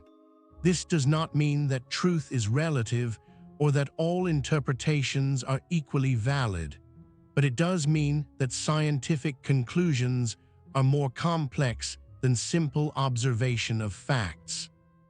The Methuselah controversy and the Viking controversy both illustrate how paradigms shape interpretation, how institutions enforce consensus, and how minority positions can be marginalized regardless of their merit. The search for life beyond Earth is not just a search for organisms. It is a search for understanding, a search that reveals as much about our own minds and institutions as about the cosmos we investigate. What they found next would prove even more disturbing about the depths of our uncertainty. Let us now synthesize everything we have explored into a coherent picture of what the Viking controversy means and why it matters. In 1976, two NASA spacecraft landed on Mars carrying experiments designed to detect life. One of those experiments, the labeled release, produced results consistent with biological activity. The soil metabolized nutrients and released gas in patterns matching microbial metabolism on Earth. Control experiments behaved as expected if living organisms were present. NASA rejected the biological interpretation. The agency pointed to the failure of the GCMS to detect organic molecules, arguing that life cannot exist without organic chemistry. The positive labeled release results were attributed to unusual oxidizing chemistry, a hypothesis that was never fully tested or confirmed. Gilbert Levin, the principal investigator of the labeled release experiment, spent the rest of his life arguing that his experiment had detected life. He conducted extensive laboratory research showing that no known chemical process could replicate the Viking results. He published papers and gave presentations. He pleaded with NASA to send follow-up missions. He was largely ignored. Subsequent discoveries have strengthened the case for Levin's interpretation. The discovery of perchlorates in Martian soil explains why the GCMS failed to detect organics. The instrument destroyed the evidence through heating. The detection of organic molecules by later missions proves that the building blocks of life exist on Mars. The detection of methane suggests ongoing geological or biological activity. The recognition that extremophile organisms can survive conditions once thought incompatible with life expands the range of plausible Martian habitats. None of this proves that Viking detected life, but it removes most of the objections originally raised against that interpretation. The case is open, not closed. The question is unanswered, not settled. NASA has not prioritized resolving this question. The agency's Mars strategy focuses on sample return rather than in situ life detection. The timeline for sample return extends into the 2030s and faces political uncertainty. Meanwhile, no mission carrying dedicated life detection instruments has been sent since Viking. This pattern reflects institutional dynamics rather than scientific judgment. NASA is risk-averse, sensitive to the consequences of being wrong, and invested in interpretations announced decades ago. The agency's incentives do not align perfectly with discovering the truth. Caution is rewarded. Bold claims are punished. The default assumption of no life until proven otherwise ensures that proof is never obtained. The implications are profound. If life exists on Mars, we may have discovered it in 1976 and spent nearly 50 years failing to recognize it. The most important scientific discovery in human history might be hiding in plain sight, buried by institutional inertia and philosophical bias. This discovery was only the beginning of what the Viking controversy teaches about the search for truth. The story of Viking is a story about how institutions handle transformative discoveries. It is a story about the gap between what we find and what we are prepared to acknowledge. It is a story about the human factors that shape scientific conclusions, the pressures and incentives that can lead brilliant people to miss or dismiss extraordinary evidence. It is not a story about corruption or conspiracy. NASA's scientists were not villains hiding the truth for nefarious purposes. They were professionals operating within a system that rewarded certain behaviors and punished others. The system produced an outcome that may have been wrong, but the individuals involved acted reasonably given their constraints. This is both reassuring and troubling. Reassuring because it means the problem is not malice, but structure. Troubling because structural problems are harder to fix than individual failures. The dynamics that buried the Viking results continue to operate today. They will continue to operate tomorrow. Changing them requires changing the institutions themselves, a task far more difficult than replacing a few bad actors. What lessons can we draw? First, extraordinary claims do require extraordinary evidence, but we must be careful about who defines extraordinary. If the definition is set by those invested in the null hypothesis, the bar may be raised high enough to exclude any possible discovery. The appropriate standard of evidence should be determined in advance, not adjusted after the data arrives. Second, negative results are not the same as null results. The Viking GCMS returned negative results for organic molecules, but this was later shown to be an artifact of the instrument's design. Negative results must be interpreted in light of the instrument's capabilities and limitations. A failure to detect is not the same as proof of absence. Third, minority positions deserve serious engagement, not dismissal.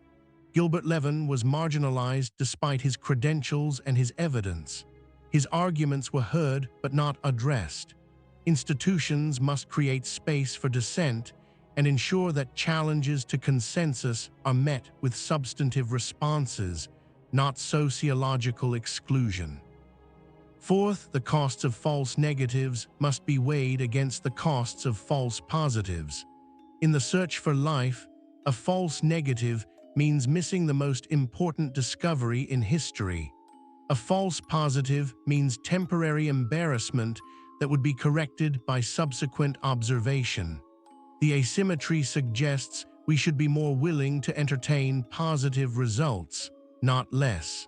Fifth, diversification reduces risk. NASA's concentration of resources on sample return creates vulnerability to political disruption. A more robust strategy would pursue multiple approaches simultaneously, ensuring that no single failure can derail the entire enterprise. These lessons extend beyond astrobiology. They apply to any domain where institutions must evaluate potentially transformative claims. The dynamics of scientific consensus, the pressures facing government agencies, the psychology of risk aversion, these factors operate across fields.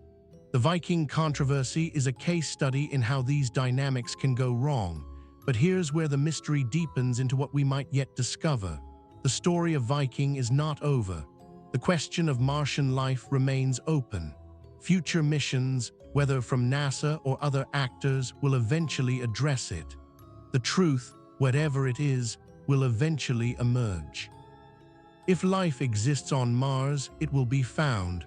The technology to detect it exists. The scientific interest exists. The public interest exists. Eventually, someone will send the right instruments to the right location and obtain the right data. The discovery will be made, and the long controversy will end. If life does not exist on Mars, that too will eventually be established. Comprehensive surveys of the planet, analysis of returned samples, in situ experiments repeated at multiple sites, these will eventually provide enough negative evidence to close the question. We will know that Mars is lifeless, and we will focus our search elsewhere. Either outcome will be valuable. Knowing that life exists on Mars would transform our understanding of the universe. Knowing that life does not exist would sharpen our models of how life arises and constrain our search for habitable environments. The truth, whatever it is, advances knowledge. What is intolerable is the current state of prolonged uncertainty. Nearly 50 years after Viking, we do not know whether Mars harbors life. The question that seemed on the verge of resolution in 1976 remains as open as ever. This is a failure of priorities, a failure of institutions, a failure of collective will. We have the capability to answer the question. We lack the commitment to do so. This is the tragedy of the Viking controversy, not that we found life and hid it, but that we might have found life and failed to follow up. The secret, if there is one, is not that NASA knows and won't tell. It is that NASA might have known and chose not to find out. The cosmos does not owe us answers. It presents evidence and waits for us to interpret it. The Viking data has been public for nearly 50 years. Anyone can analyze it. Anyone can draw conclusions. The secret is hiding in plain sight, waiting for minds willing to confront what it might mean. Gilbert Levin looked at that data and saw life. He spent 45 years trying to convince others. He failed, but his arguments are preserved in the scientific literature, available for anyone to evaluate. The question he raised persists beyond his death. His legacy is not a discovery, but a challenge, a demand that we take seriously the possibility that life exists on Mars and that we found it in 1976. What they found next would prove even more disturbing for anyone who thinks the question is settled. The labeled release data is still there. The kinetic curves still show the signature of metabolism. The control experiments still behave as expected for biology. The chemical explanations still fail to replicate the specific features of the results. None of this has changed in 50 years. What has changed is our understanding of Mars. We now know that organic molecules exist on the planet. We now know that the GCMS failure was an artifact. We now know that perchlorates are present and would destroy organics during heating. We now know that methane fluctuates in the atmosphere. We now know that liquid water may exist underground. Every new discovery makes the biological interpretation more plausible. Every failed attempt to replicate the results chemically strengthens Levin's case. The accumulating evidence points in one direction, toward the possibility that the Viking-labeled release experiment detected what it was designed to detect. This does not prove that life exists on Mars, but it should compel us to find out.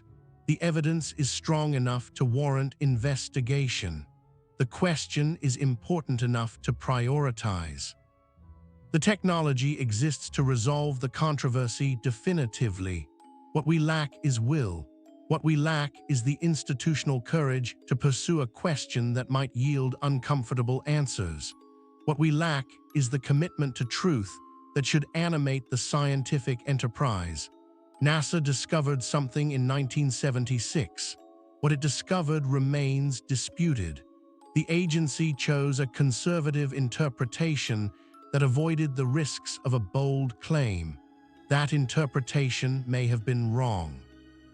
If it was, the most important discovery in human history has been languishing in publicly available data for nearly half a century, waiting for someone to acknowledge what it means. The star that is our sun shines on Mars today as it did in 1976. The thin atmosphere carries whatever secrets it has always carried. The soil that Viking tested remains undisturbed, holding whatever organisms or chemistry produced the puzzling results. The question waits. And we wait with it, not because the universe withholds the answer, but because we have not yet found the courage to demand it. The search for life is not just a scientific project. It is a test of what we truly value, what we are willing to risk, what we are prepared to learn about ourselves and our place in the cosmos. The Viking controversy reveals that we have not yet passed this test. We have the capability, but not the commitment. We have the evidence, but not the interpretation. We have the question, but not the answer. This is not cause for despair. It is cause for action. The controversy can be resolved. The question can be answered. The truth, whatever it is, can be discovered. What is required is a change in priorities, a recognition that the search for life deserves the resources and attention we lavish on less important questions. Gilbert Levin showed us what one determined scientist can accomplish. He kept the question alive for 45 years, publishing papers and making arguments against institutional resistance. He could not resolve the controversy alone, but he preserved the possibility of resolution, keeping the evidence visible and the arguments sharp. His legacy is a challenge to the next generation. Will we follow up on what he started? Will we send the instruments that can settle the question? Will we confront the possibility that life exists on Mars and that we have known this in some sense since 1976? The answer depends on choices we make now. The question of Martian life is not abstract. It is concrete, amenable to investigation, waiting for someone to prioritize it. The missions can be designed. The instruments can be built. The launches can be scheduled. All that is required is the decision to proceed. NASA discovered something in 1976. What it discovered may have been the most important finding in the history of science, or it may have been a chemical artifact, a false positive that misled a generation of researchers. We do not know which because we have not done the work to find out. This is the secret that has been hiding in plain sight for nearly 50 years. Not that NASA knows the truth and hides it, but that NASA might have found the truth and chose not to pursue it. The cover-up, if there is one, is not a conspiracy of silence, but a conspiracy of indifference, a collective decision to look away from evidence that might transform everything. The universe is vast and ancient and strange. It may contain multitudes of life, scattered across billions of worlds, filling every habitable niche with the creative energy of biology. Or it may be empty, a cosmos of dead matter and silent stars, with Earth the only exception in a meaningless void. We will not know which until we look. We will not look until we decide that knowing matters more than the comfort of ignorance. We will not decide until we recognize what is at stake. Gilbert Levin recognized what was at stake. He dedicated his life to the question. He died without seeing it answered. The question remains. The evidence waits. And somewhere on Mars, in the rust-colored soil of a world that might not be as dead as we once thought, something may be waiting to be discovered. Or perhaps it was already discovered in 1976 by a machine designed by a scientist who spent 45 years trying to tell us what he found. The secret is out there. It has been out there all along. All we have to do is look.